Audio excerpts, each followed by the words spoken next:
Alipin din sa lapit, oral na makakain. Pagkalunok si pilyuhan na lang yung mga pangil. O di palaging gusto para mahasa. Iwas kalawang to na bakal, puro grasa.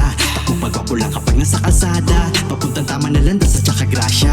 Pakikisama sa subok na kabaro. Kasamang trumabaho, lumaro para sa mga panalo. Kapitpitan ng bayag, mga takot pero di na kasi mangot. Niningitian na lang yung mga kamot. Teka lang, saan ba dito banda? Tukuyin at lusog, hindi yung puro amba. Handa ang mga kilos agad din ang amba. Tugma ang mga